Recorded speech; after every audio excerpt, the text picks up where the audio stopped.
All right, welcome to episode 4 of the Scouter Report podcast. We've got myself, John Bradley. We've got Russell Stelzer, Scouter Report teammate. We've got David Fujimara of KTM and Kevin Castillo of DBZ Doodz. What's up, boys? Hey, yo. How's it going?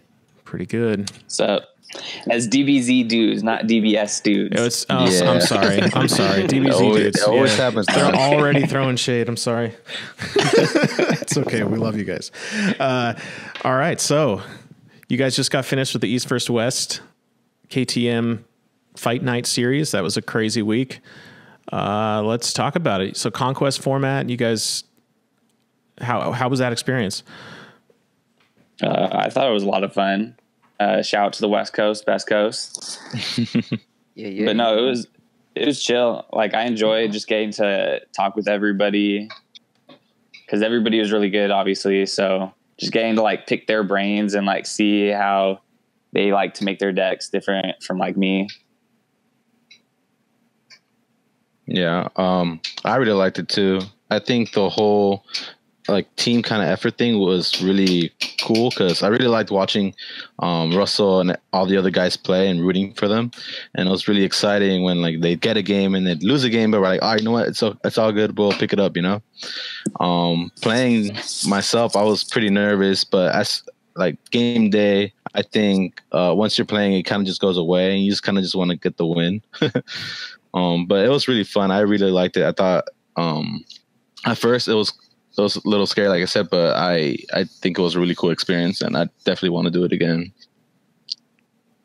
Yeah, I totally agree. The experience was fun overall. I really like that, you know, the West got or I feel like a really huge spotlight. Like, I feel like, you know, everything's mostly in the East, so we don't get a lot of coverage in the West. So being able to showcase, you know, just how diverse our player base is, and you know how many actual teams we actually have out here, and you know, obviously representing and winning too, just totally like was the cherry on the top for us. Yeah, it was pretty cool to watch. I know Definitely. The East Coast has like a ton of big names, and like George Machado was so sure that the East Coast was going to win. Yeah, but he was wrong. Got him. So conquest format, I actually really enjoyed watching that. I know it's a little funky. If someone had one bad deck, you'd kind of end up with, oh shit, this one's just going to get beat 4 times in a row or 3 times in a row or whatever. But I thought it was really cool because it kind of adds another layer. 1, you have to be like a well-rounded player. And 2, it adds this extra layer of like, it's not really meta calls, but it kind of is. And you can do some sneaky stuff. Like I think Russell played Hurdigard in one of his decks, but didn't put Storm in it just to get that one banned so the other ones wouldn't get banned. I don't know. I thought it was much more interesting than just show up with the most broke deck that everyone knows about. Yeah, no. Oh, go ahead. Yeah, no. The complexity of the format is really refreshing because it doesn't account for just your basic like tournament, you know, big event meta. Because you have to account for all these other factors. You know, you're basically forced to play like other leaders that you normally wouldn't play or focus on, and like you were saying, it shows like, you know, it shows the diversity of the player too. Like, you can have somebody who's a one-trick pony and is only good with one deck, and then, you know, they have to pick up something else, and you know, they're obviously not going to take it out for the match or the team. 100%. And one thing too, like just the different strategies going into it was, you know, you could present Storm expecting most of the time that your opponent's probably going to get rid of Storm, and then you have your 3 decks just like built to beat the most common threats. Or you could not ban their Storm and have every single one of your decks just completely tricked out to beat Storm and hope that they bring Storm, and then you just like bank on just beating that one deck 3 times. Yeah, the way I kind of went with it was I made sure that I had a deck that was meant for bait, which was Janemba, but Danny never ended up banning it. He banned the deck that I was more comfortable playing, and the spicier deck, I feel like, which was Baby Vegeta. But I made sure that my decks would win probably 2 out of the 3 decks that I was kind of positive that they're going to bring. Like, you'd assume they're going to bring Shenron and androids, and then the third one would either be like a yellow Shugish kind of explosive kind of thing, or maybe like Baby or Pan Chain Zeno kind of thing. So if you could be like 2 out of the 3, I feel like your deck would probably be doing pretty good, and that's kind of how I went with it. Yeah, I was so shocked when he banned your Baby. I was like, yeah, R.I.P. me, man. I couldn't show it off.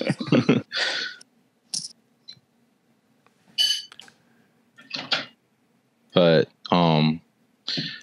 it's also exciting to see what kind of leaders your opponent brings in too, and main deck cards too. You got to think about your like those silver bullet cards like Chronoa. Like I really didn't want to play the Broly leader, even though how powerful it is, just because I was afraid that, like, you know, people are going to be maining the Chronoa in every deck, and I don't want to lose, you know, because of that one card.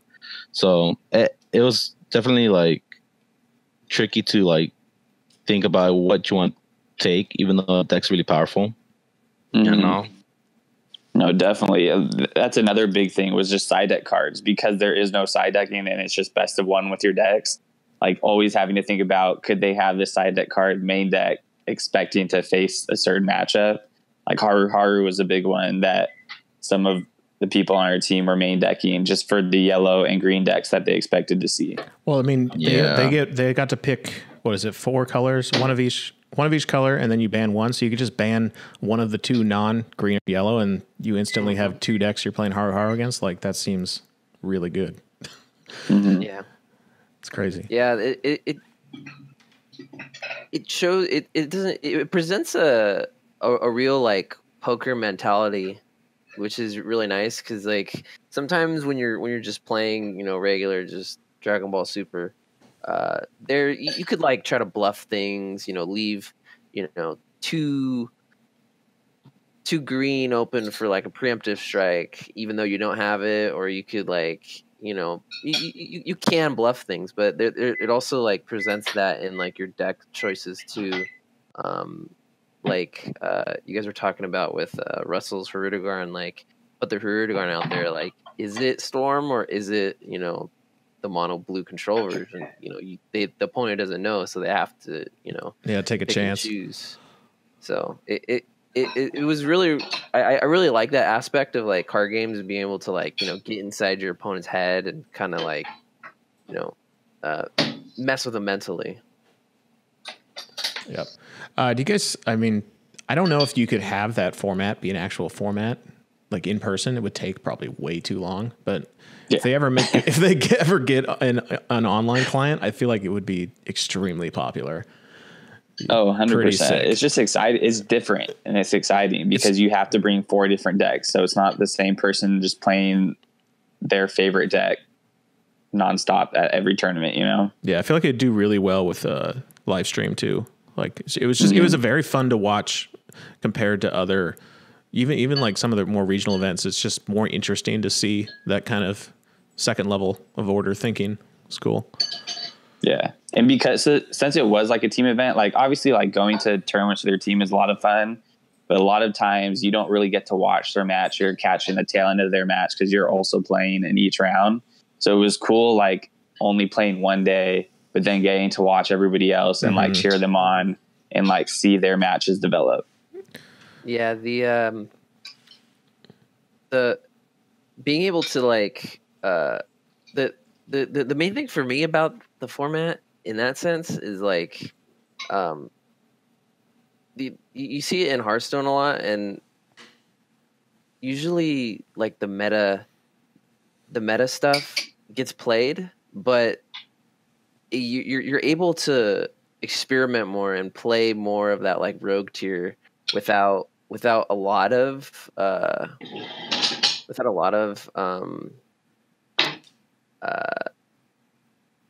fear, I guess, because like in that sense, you can just play your rogue deck, and it just has to win once. Like if it has a really nice like combo to it that could just end the game, it just has to do it once, and it does its job, and then you move on to the next deck. So it's not too much of a hindrance. Mm-hmm. No, I think that's interesting too, because it makes up another point of like, do you start off your match with your rogue deck, or do you save it for later? Mm-hmm. And that's another layer that people don't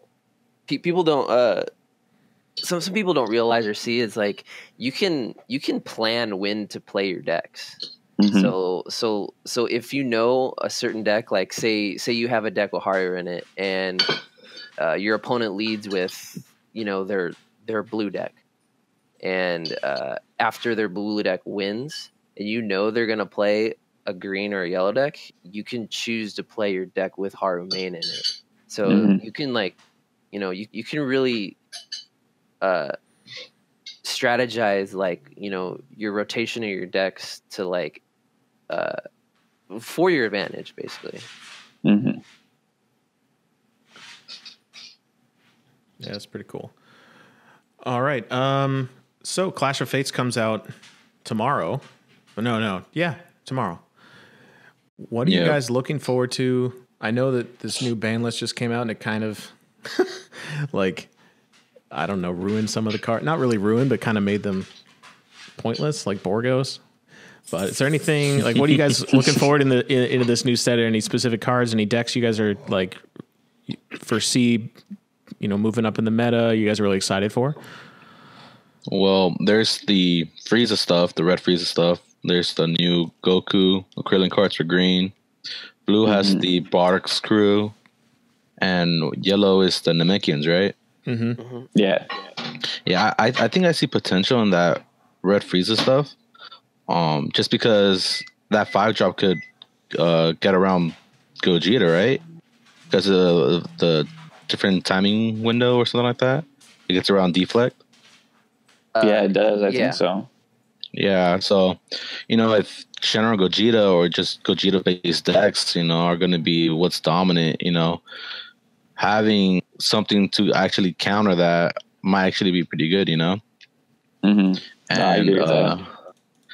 And since I'm pretty sure most builds will probably play mono red, maybe you could still splash in the chain Zeno chain attack thing, if you don't want to play with the 5-drop, you could just do chain Zeno kind of shenanigans, and your field spell still stays on the field if you want to focus on the Ginyu part. And I'm pretty sure you get to summon one of them for free from your hand, and you still draw a card, so you kind of get some value after your chain Zeno with that leader. Mm-hmm. It also, coming from the set after to set 6, the red extra card that costs 3 is going to be really good in those Frieza decks too. Just being able to stall out, especially the more mid-rangey Shenron decks that focus more on the 4-drop Shenron and at all costs. You just can't play those guys out. Mm-hmm. And then you can go into your 5-drop and just kind of control the game from that point on.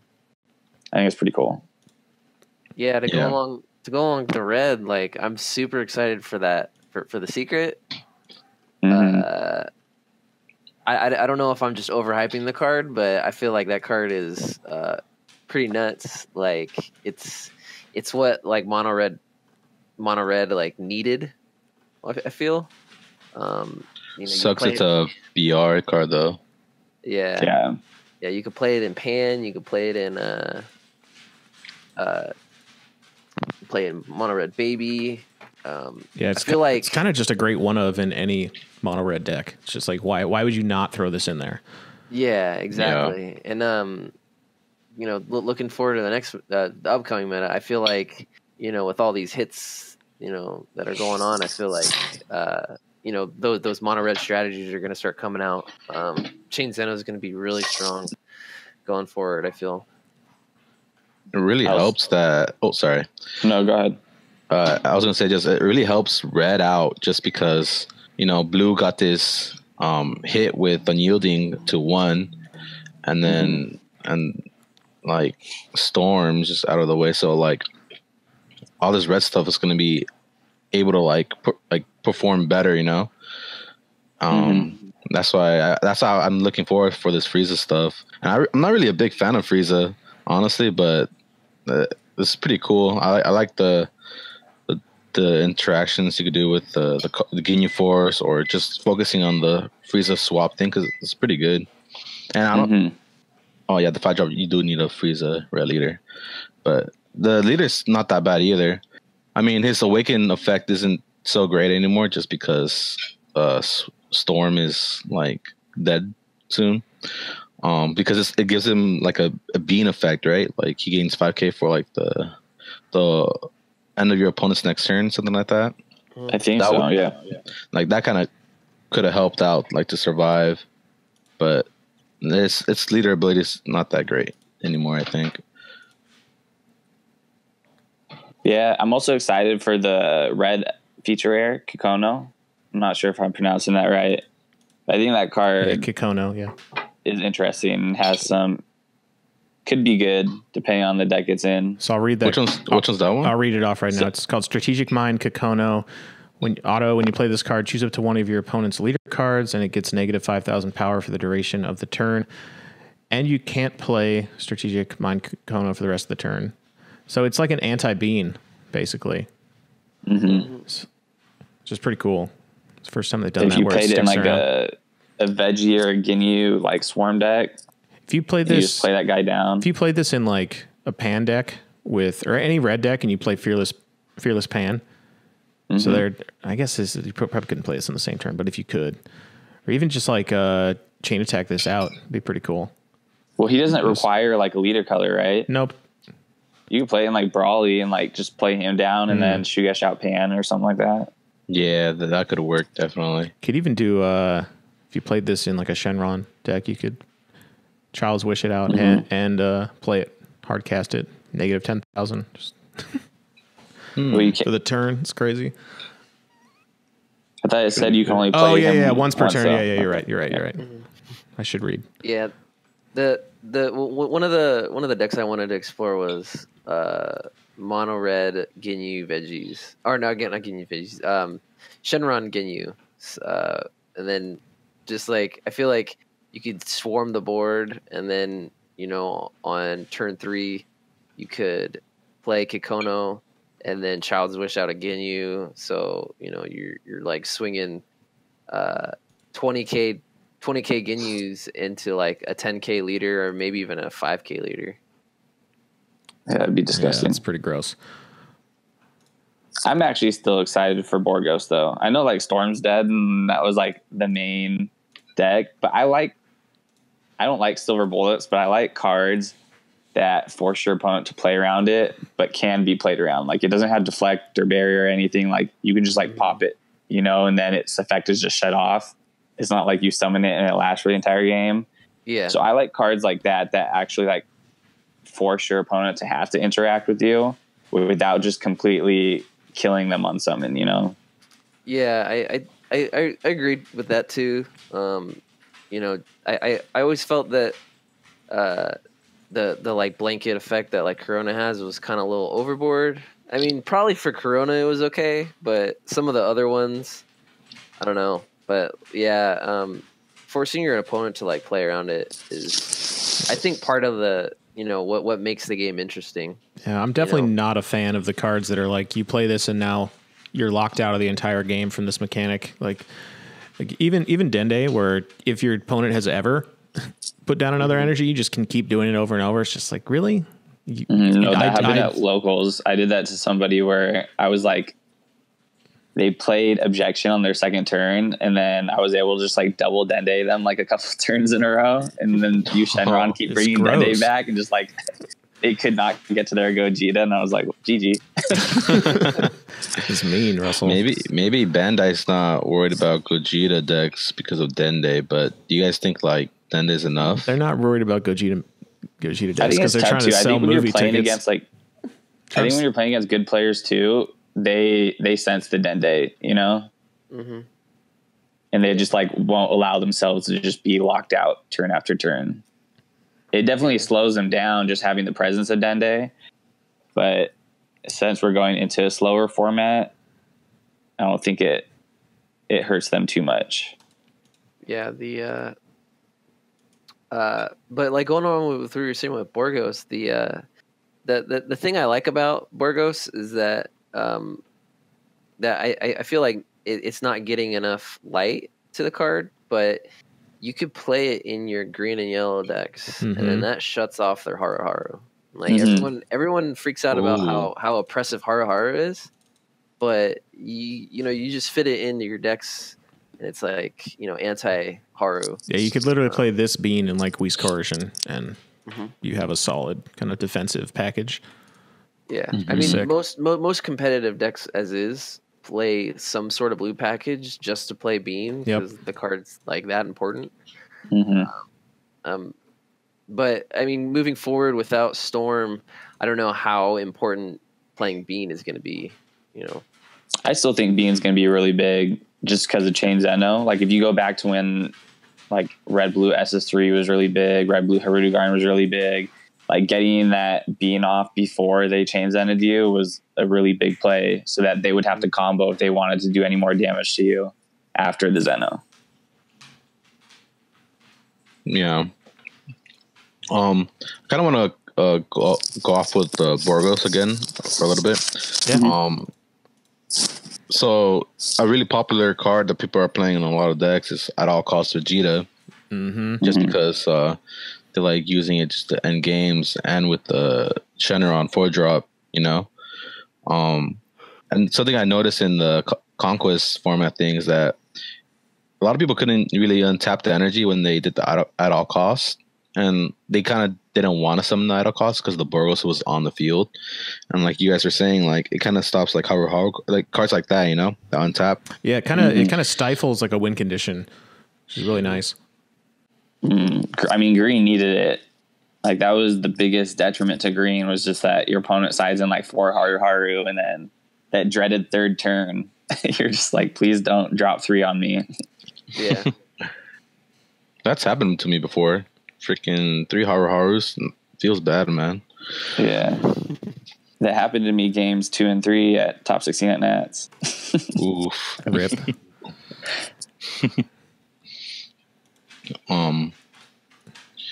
I don't really see too much potential with the Barks crew thing. What do you guys think? Like, just because their extra card, I think their extra card's really good. Like, you draw 4 cards and you stand your Bardock, but the Bardock's like a 5-drop, right? So I don't know. Does the Toro bring him out earlier? I think like turn 3, right? Or I don't know, but yeah, turn 3. Possibility of turn 3. Yeah, but I don't know. Like their own card, Borgos, kind of like hurts them, no? Because the extra card untaps energy.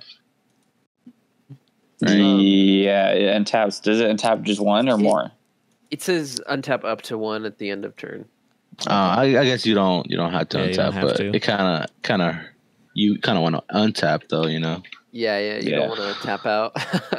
I think the biggest like neg on that whole archetype is, since we are going to a slower format and you're going to see a lot more Gogeta, is if I'm playing Armband on turn 4 to draw 4 cards, and it goes to my opponent's turn and they just like play a Gogeta, then I just wasted an entire turn tapping to draw 4 cards just so that they would go back into my deck. Yeah, it's just gone. Yeah.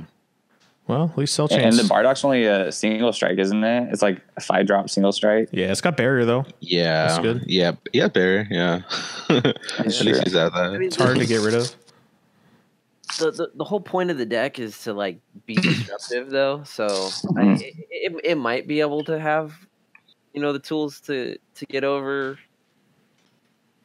I don't know. It we'll have to see what more testing. I don't know. I think the leader by itself is gonna see play. Yeah, he has a pretty good Awaken effect. Yeah, I like his Awaken effect a lot. You get to negate an attack, right? That's pretty good. Like as many times per turn. So yeah, so if they do Gogeta, you have a you just do it 3 times. Right there. and it can't be Yeah. and that can't be interacted with. So no battering. That's really nice actually. Yeah. Just sit at 8 life and say sorry. I win.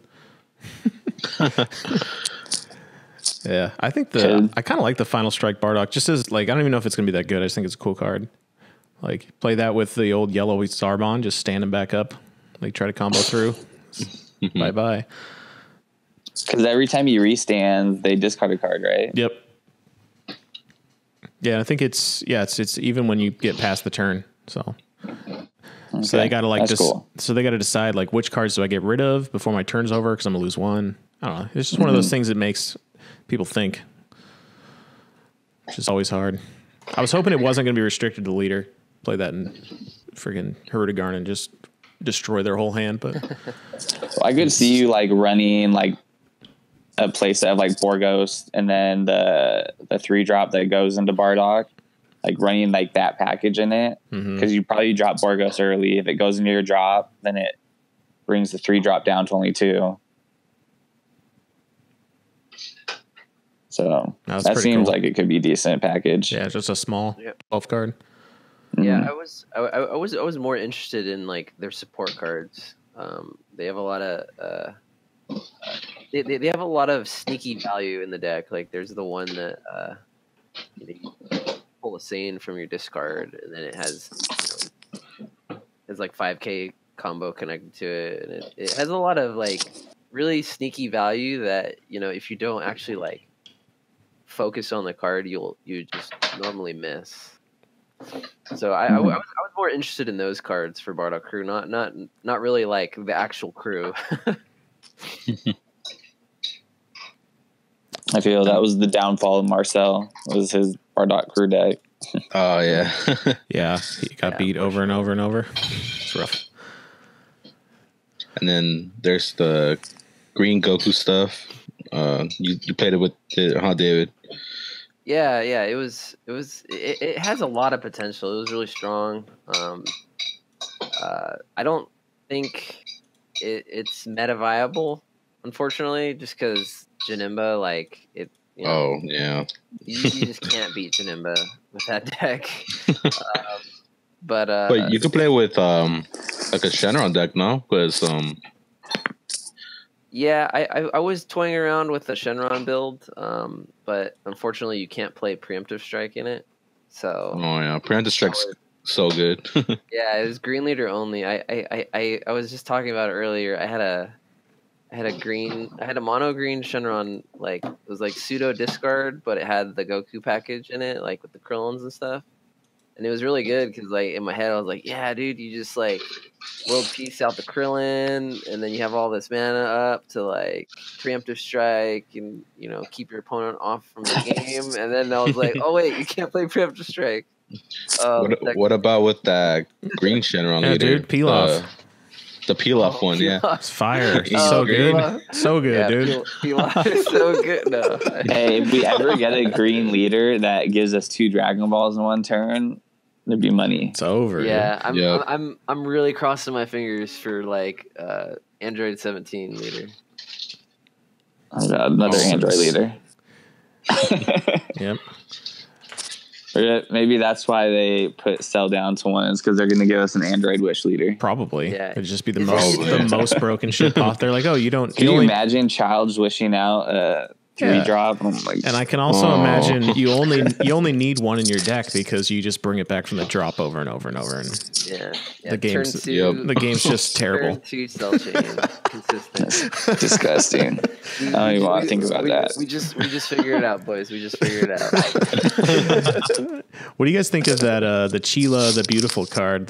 When your opponent's battle card is KO'd, your opponent chooses one card in their hand and places in the drop area. I don't know. I think it's interesting. Yeah. I really liked the card in my green Shenron build. It has a lot of potential to like do some. So you can get multiple activations. Like you can get on your opponent's turn from like. I was using it with Super 16, so like if they ever swung in, the Revenge KOs it, and then. So King Vegeta surprise attack that KOs too. And then I was doing some really neat turns where like I would swing with something, KO one of their battle cards, and then I would combo the Chile, and then I would Child's Wish it back to get another another opportunity for another activation. So yeah, I feel like it was pretty interesting in that deck. I feel like it's like sneaky good. It's one of those things that just throw like 2 or 3 of them in a deck, and if you get like Analyze out and get that out, you're playing Cell, just gone. You can also bring her out with Frieza's Call, can't you? That's a good question. Yes, you can. Oh, that's cool. Yeah. Interesting. Which is crazy on first turn. Mm-hmm. That seems pretty crazy. Yeah. My buddy was actually playing a Golden Frieza set 1 with Frieza's Call and that card. And he did that turn 1, and it like kind of blew my mind. I was like, what? No, I like all the FRs though. All the feature rares are really good. I think the Vegeta is also going to see a lot of play like competitively. Yeah, if Androids wasn't just completely dead from Cell Chain Go to 1, like that card just takes their main strategy and throws it right in the toilet. Oh yeah, like no more deadly defenders for you. But what about you know what I completely forgot about? Set 6 green wish leader is Chile. Mm-hmm. Oh yeah, it is. Is that good? But it only gets 1 Dragon Ball, right? Yes. I'll pull it up here. Yeah, choose 1 Dragon Ball from your life or hand. So it's just activate main. Okay, that's sad. So, yeah, not as good, but I mean, at least the backside doesn't completely suck. Yeah, at least it's not as bad as your battle card needs to attack to grab 1 Dragon Ball. Yeah, that's a tough ability, man. That one's terrible. They put down Crisis Crusher and you just cry. Oh, the yellow Shenron. Yeah. But we're finally I like the new Dende leader. That we're getting. Oh, yeah. Burst 2, grab 2 Dragon Balls. Oh, that's nice. You can like consistently get the Frieza out like turn 2. Yeah, and what I like about that is like people forget that like the Burst 2 actually is kind of relevant because when you awaken to get stuff back from your discard, or when you want to like Child's Wish, burst your target in the discard, which is kind of cool. Yeah, that's nice. Put extra Dragon Balls in the drop. Mm-hmm. What color is that? Is it a black card? Not yellow. Oh, yellow. Yellow. Okay. So you can use the Frieza Wish card with it or whatever. That's nice. But his Awaken side sucks because you have to grab back into Mechian with it instead of like Desire card. So like your only target is if you run like the Black Dende or the new Dende that does exactly what the 1-drop Sorbet did. Mm-hmm. But what do you guys think of the new Frieza deck? So the new yellow Namekian stuff? It's kind of random.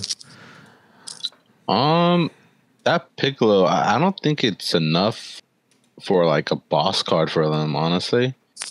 Yeah, I agree. It's missing the oomph, I think. I don't know. Well, it's also like it's a 4 cost too. It's just it gets killed by so much shit that. Does it have barrier at least? No. It does, right? No? If there's 3 or more under it gains barrier, but it doesn't have barrier from the get-go. Oh. I mean, I'll give it this. It looks super cool as an SPR. Yeah. I'll give it that. I mean, that's all we care about, right? The shinies.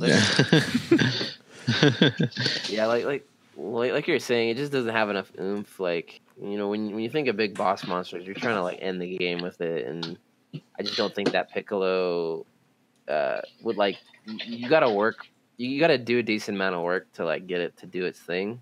And even when it does its thing, it's like it's not that game breaking. Like you don't just win. You don't just win the game off of it like something like say Gogeta or Demigra. Yeah, cards like Gogeta, like it's just hard to like look at. So you're supposed of your boss card, and if you compare it to cards like Gogeta, it's just like, yeah, you're better off just playing Gogeta. Yeah, especially when you can cheat it out for like 5 and objection and get out like turn 4. Yep. Yeah. Exactly. It's true. That's what I've been playing, and it's just if you get the right cards in the hand early, you just win. It's crazy. Yeah. Oh yeah, it just steamrolls you. I mean, the ability to like lock down energy is really, really strong. Like, I feel like they should be branching out more into the strategy more, but Mm-hmm. just it's not good enough for the card. I could definitely see energy lock like being an actual deck down the road, though. Yeah. It should be. Yeah.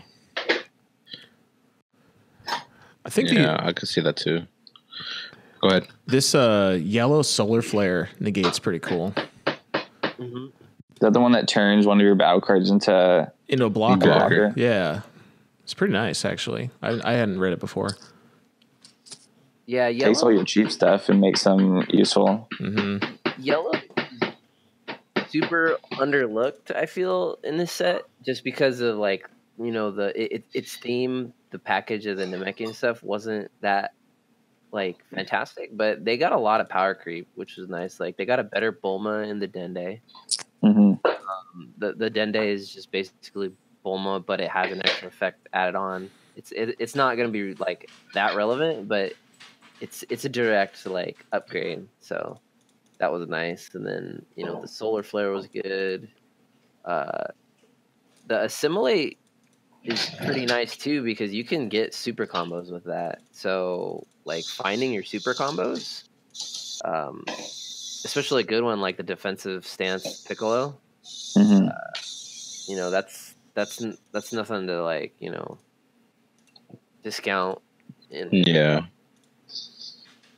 But they got a decent amount of like, you know, good playable cards. Just not for the theme of their, you know, color in the set, unfortunately. I do think they're better than the green ones, though. I think the only really like good card was probably like Nail, probably like the Kong's Power Piccolo. Yeah. Yep.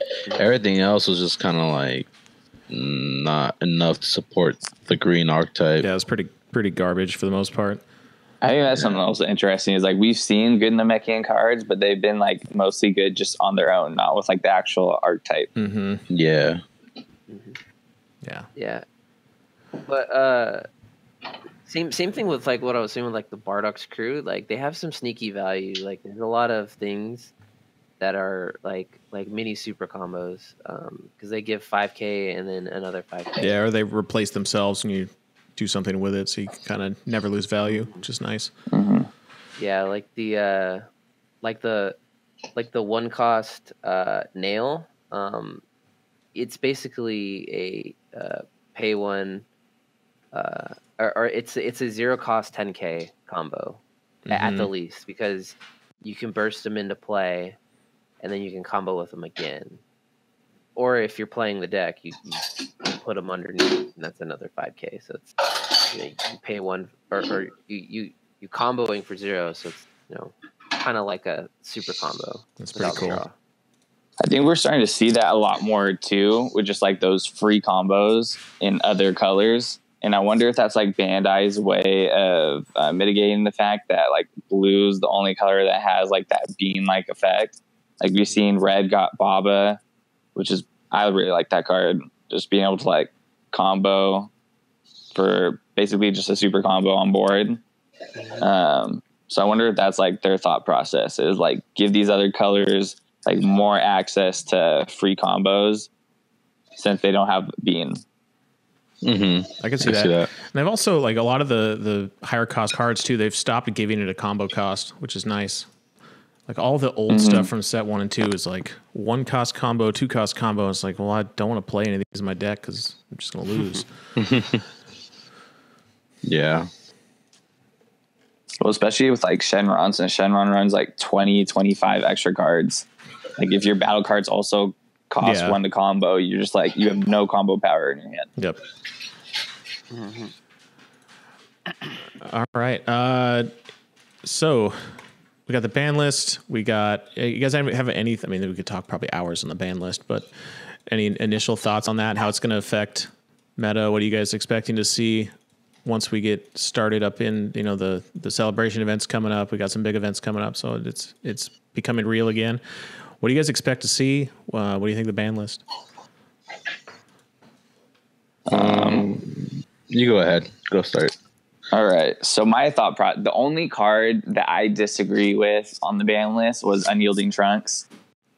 Coming from somebody that loves playing Cell, I'm fine with the Cell hit. I don't think it was the most backbreaking deck, but it definitely like limits like card design, and it forces when you build a deck, you pretty much have to say like, can this deck compete against Cell? If it can't, well, okay, it's not going to be good competitively. Mm-hmm. Same thing with Storm. Storm and Cell were just those two decks that were like together, just created like this wall in the competitive scene where if your deck can't stand up or at least have a chance against them, then you just don't have a chance at all. But Unyielding just seemed weird. Like it really only saw play currently in Storm. And so by taking Go 10 and banning it, Unyielding already loses some playability in that fact. And then you print a card like Borgos that if your opponent doesn't answer it, gets around Unyielding too. So Unyielding just seemed really weird because now every aggro deck that comes out in the future won't have access to Unyielding. So Unyielding was like the only hit that like had me kind of confused as to why they touched it. So that's my thought process on it. Yeah, I think the bans were fine and I liked them.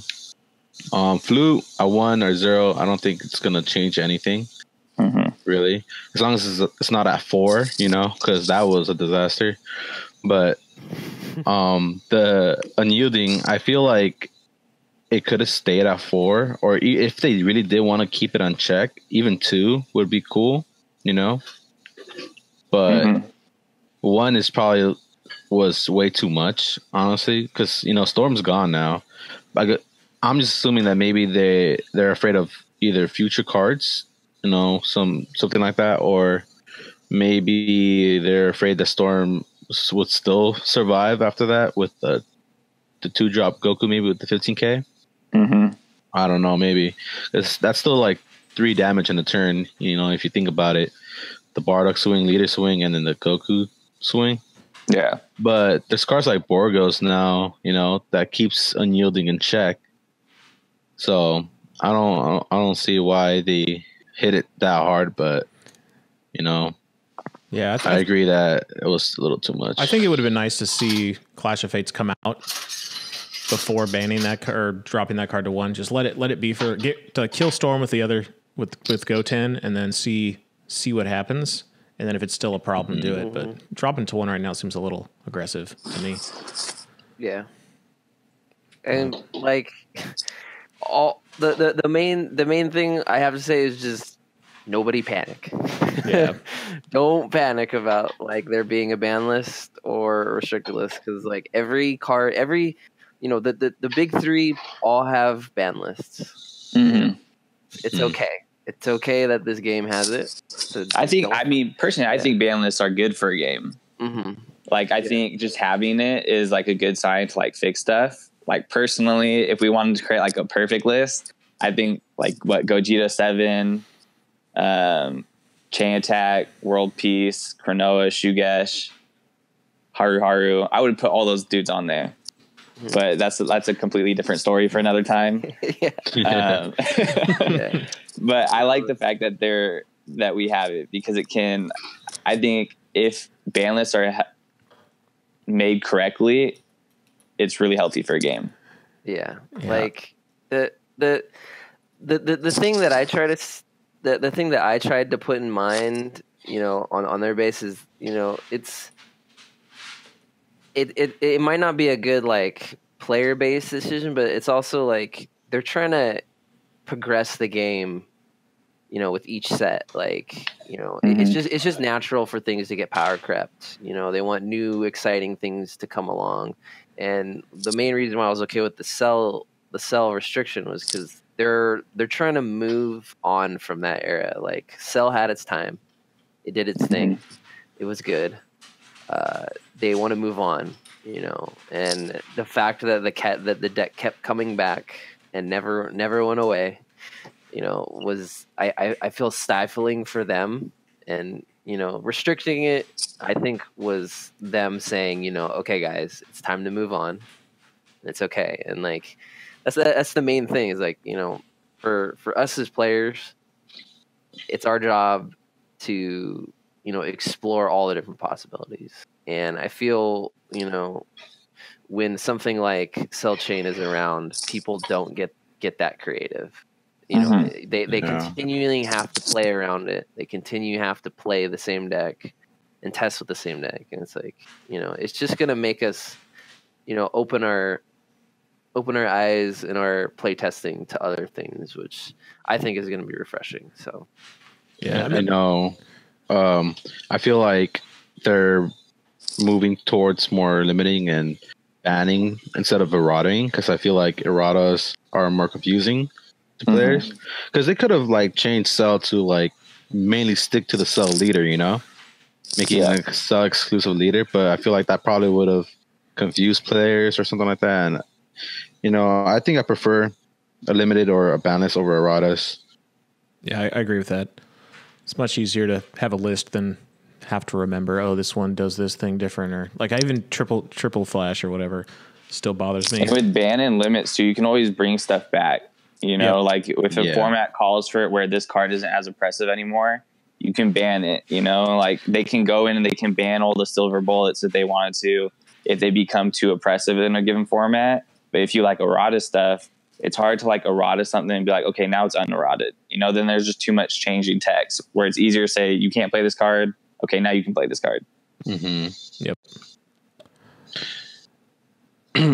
Also, with like banning cards, you think that they'll ban like silver bullets, or they'll just leave them on how they are, and limiting like Shugish? See, that's an interesting thing, because I would love to see cards like Cronoa and the FR Goku. I'm not a huge fan of them just because there's not a ton of interaction with them. Like you can interact with the FR Goku, but it's like very limited in what you can do because that card, they gave that card barrier for some reason. So I would love to see Cronoa banned, but then I think if you ban Cronoa, you probably have to ban Shugesh just because of the new Brawly leader. Because Shugesh in its own design was just like too universal. Like that card should have had more restrictions on it to make it like more fair. So given like the better yellow leader we have, I think Shugesh would be pretty crazy if it didn't have a check. Yeah. So if you ban Cronoa, I think you'd have to do something to Shugesh. So that's interesting. Yeah, well, hopefully they keep up on it, keep watching, and then obviously they're showing more willingness to kind of mess with the game on the fly, which is it's a good thing. I'm surprised they just did it like out of the blue. They didn't like warn us cards are on the watch list, It was really weird to do it also the day before Clash of Fates came out. It's like everyone is buying boxes. Oh, I got to get those feature rares, and all of a sudden, well, now I don't need feature rares at all. It's kind of a weird. Like, why would you do it the day before? It's kind of funky. Weird. Yeah, this one was a little out of the blue, like you're saying. But I mean, it just goes to show that a lot of people were really upset with this ban list, and they're saying that one of the reasons why they're upset is because it's like they're listening to the casual players, and you guys have like everyone has to remember that everything we say in like the Facebook group and stuff is being monitored, and so like just throwing out random stuff like, oh, I don't like Cell Chain. It's it's awful to play against. They're gonna take that stuff into consideration, and and it's kind of ironic too, because I remember not so long ago people were outraged, like, why don't they listen to us? Why don't they listen to us? Like, they've been listening to us. Yeah. And this shows it.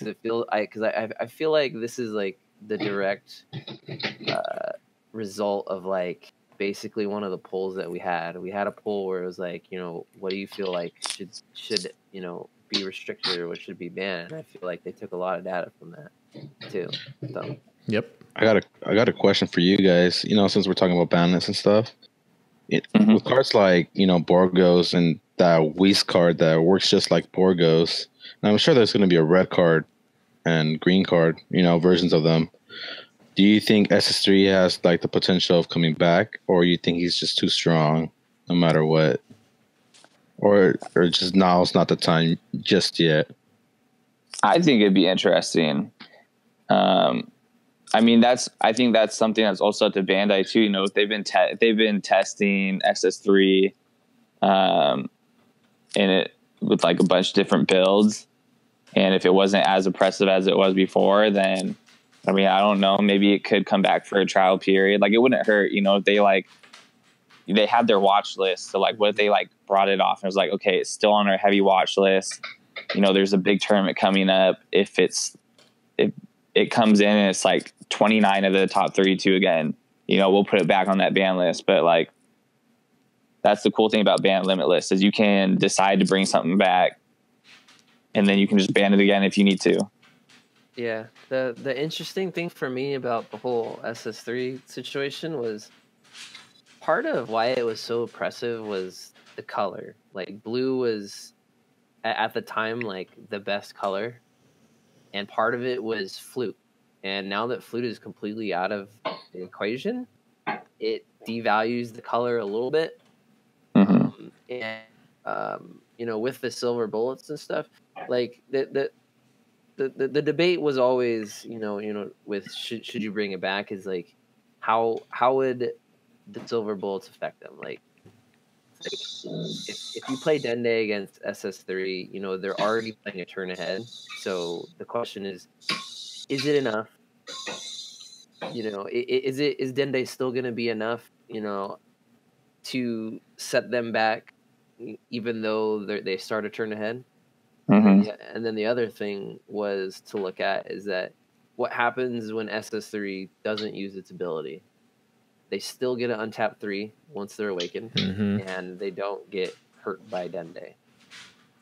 So you arguably, you know, while you don't start a turn ahead, you're still getting the untapped 3, which was what I felt made the leader over the top. You know.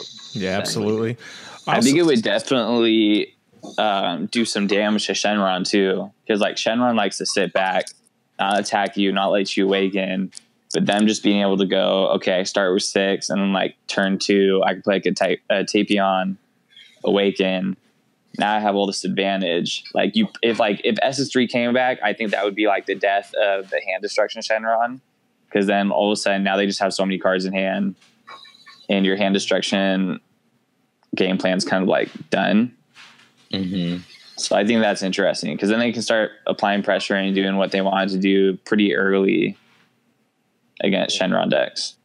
Yeah, and then also the last thing about it is, you know, everyone has the whole looming Gogeta is gonna be the next, you know, the next thing to keep an eye out for. It's like, how are you gonna feel when you get Gogeta'd on turn 3 with SS3? That would suck.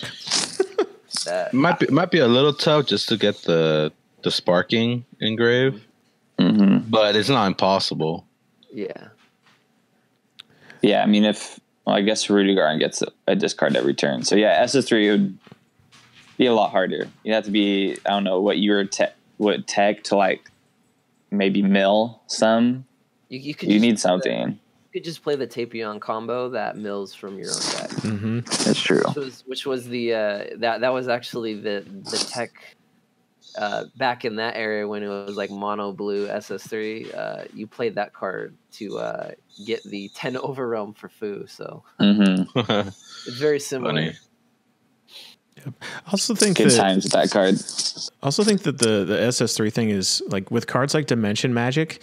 When I play that card and like Rudigarn, I almost feel kind of like I'm playing SS3. Like I can tap out, I can just take a life, get 2 energy back, and it's kind of the same equivalent in the end. I mean, if you have that card in hand, but it ends up kind of playing the same method. Yeah. And so I don't know. It doesn't seem that crazy, but Yeah, and with like cards like Borgos, like they want to tap during their turn, they're losing an energy. Yep. Yeah, I think the biggest thing is I don't think Borgos would be like that big of a hit though to SS3 because they probably just made that Crisis Crusher. True. Yeah, they would. Yeah, they just get around it. And I think also one of the differences between SS3 and like Soul Striker is you get the energy at the end of the turn without having to attack. So it's like you just do all your stuff to get around it and then pass. Whereas like Soul Striker kind of shuts down if you're unable to do it in the middle of the turn. So I don't know. It'd be tricky. It'd be interesting to see a tournament run with it available, see what happens, if it just wrecks or not. Yeah, I'm really excited for the celebrations, man.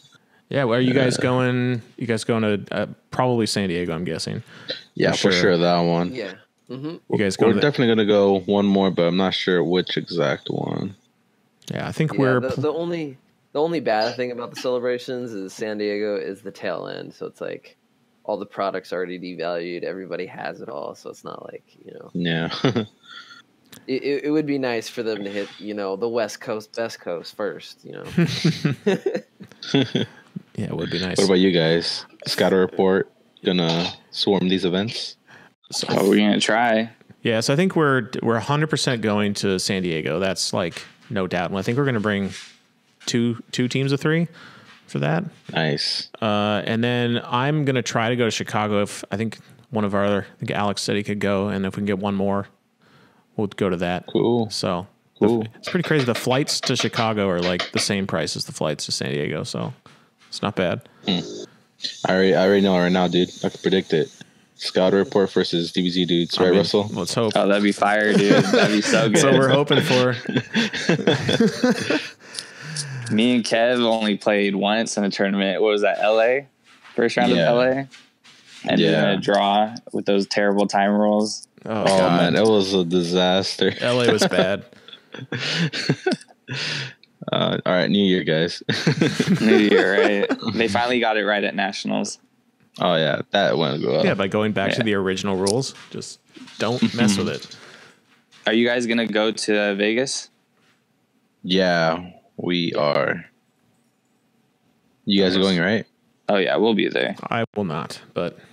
you're gonna be in another country. Yeah, I'll be in the Czech Republic for work, but that's okay. I tried to swindle out of it and get a flight directly from there to Vegas, but it was going to cost my employer another $2,000 to make that happen. So got denied. Oh boy! They're like, no, you're coming home. So next time, it's okay. It's only singles. If it was a team event, I would have really weaseled out of it, but. I'm excited for Vegas though, because it's going to be the first, right? It's going to be the first big event with the new Banlists, I think. Yeah. It's like the weekend after. That's true. Yeah. Is there anything else on the East that week? I think is there one? No, actually, yeah. For Banlist, Because Banlist is on the 11th, which is like a Tuesday or something. I thought it was the first. Yeah, I think it starts is it the first? February then starts. Is there one PPG event? I think on like the 9th or something. I think there is. I can't remember. I don't think there is. I think it was just this week, and then the next one is. Let's see. Not sure. Because that'll be exciting if there is one. It's Atlantic City. Yeah, I don't know. Yeah, Atlanta, February 9th and 10th. Oh, okay. So that'll be cool. That's cool. It's not a celebration event. I think it's just the Pro Play Tour, but they'll probably stream that, get a good sense of what's happening. Be cool. Yeah, that would be interesting. The one thing too about like set releases is like the first couple of tournaments are always a lot more diverse than that meta actually is. Yeah. It's kind of like, I don't know. This last, not national. You know what? Yeah, nationals. I was kind of like worried about what deck to take because I was really like bouncing around all these decks. So But it's really exciting to like brew up some decks, especially like one that you think that like no one really knows about. To like, because those kind of decks kind of give you the upper hand, you know? Yeah. Because they don't know like how this deck works, especially the ones that had just released. Like, you know, if someone figures out something broken with Clash of Fates, you know, like It could be like that was Yeah. World Martial Arts. Like nobody was really on Hercule.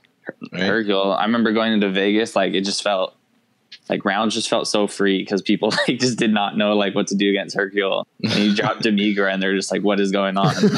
Yeah, no, dude. Yeah. And I don't think like many people were playing like the old man combo with announcer. No. Oh yeah, I So, think you were one of like the first. You were like the first person I ever saw. Yeah, dude, running that thing blew my mind. So I dropped that tournament. I didn't do super. I played Hercule and like didn't have any practice and bought the secret rare right before I wrote my deck list at the venues. Like, I guess I'll try this. I should have played my other decks, but I watched your game there in person and I was like, oh my god, what? He has 30 cards in hand. What is happening right now? It was insane. This shit dude. is crazy.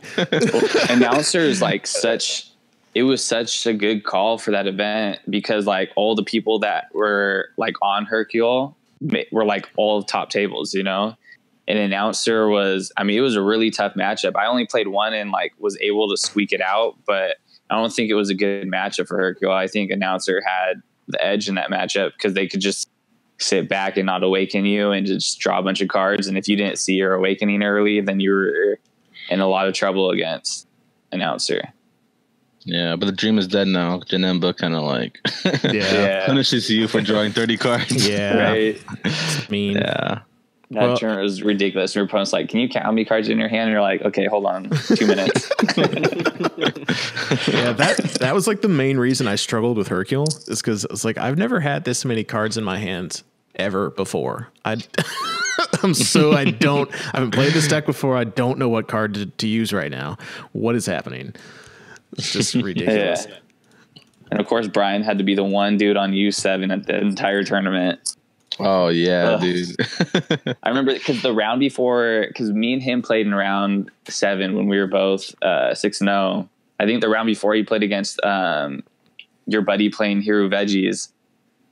And I remember sitting there, I was like, I don't want to play against U7. I don't want to play against U7. You got him. Yeah, looking forward to these new events though. Seeing you guys at the top tables, you know. Yeah, we'll see. Of course, dude. Showing the East Coast that, you know, we bite. You know, Yeah, now they'll be scared to come over here though because they already lost us. They won't come over here. It's too far. They can't be paying a couple $100 to lose. Yeah. I wish we could play with them more, you know. It's Yeah, it'd be fun. for them. It's 2- for them. Way too much. Two minus. Oh my god. That's crazy. Yeah, I don't know what else. The only thing I have left on the list to talk about is like, what are your guys' meta predictions? I don't know if we're already at over an hour, so I don't know if we want to go too far into that. But like, what do you guys think the best or like top 2? What is going to be the deck to beat? Obviously, Shenron Gogeta. We don't even have to talk about that because we know it's busted. But like, what's that second deck that you guys think is going to be either sneaky or just straight the best? You know, if people aren't like careful with that new Broly going around, you know, I feel like he'll either swoop up with like veggies for like an event or something and then, you know, go quiet. But definitely the Broly, you know. I'd say keep an eye out on the Frieza stuff just because it could play Bloodlust or it could play that battle card that's a walking Bloodlust, which is always good, you know. But yeah, Shenron Gogeta, basically any Shenron deck is gonna, you know, be good for the most part. Yeah, that's all I gotta say. Maybe Chinzeno, but Yes, I think Red Blue Haruta Garnet is going to come back. yeah, I can see that. Hiruga's still a really good leader, dude. Like, Yeah, he's just insane. Just the advantage you get, and once you get to turn 4, it's a ticking time bomb before you just win. Yeah, 'cause I just don't once think he awakens too. It's like when he awakens and he chains Zenos, it's so hard to come back because then he's taking you down to 4. And if he has any Phantom Flame cams in hand, he's going to take you down even lower. And then it just keeps happening every single turn. Yeah, the chain Zeno could also help against the Vegeta, so they like lose their pieces. You know. Yeah, the main one, my main one is just anything chain Zeno. Yeah. Like even like the leaders that aren't playing chain Zeno, but like have really good effects post chain Zeno, like Hirudegarn, like you're saying, Hirudegarn, Pan, even the new Broly, he's just naturally like you take a life, you put it in your hand, you ready him, and you get another swing, and you draw another one. That's like a huge like tempo swing for like Zeno. I think Yamcha too is like really big, especially against Shenron decks, because if you get them down to like 4 life and then you chain Zeno them, like they're probably gonna have a lot of cards in hand because they just generate so much advantage at the beginning. And then because of your crit on the backside, like you have a chomp in hand and then you chomp at them after a Zeno, like odds are they're probably not gonna be able to defend it just because they run so many extra cards. Like you have way more combo power than them. So you just bring them down to 2 like instantly. And then like their idle cost is shut off. So I think Yamcha is also really good. Or even getting them to 1 so they can't go G to you. Yep. Mm-hmm.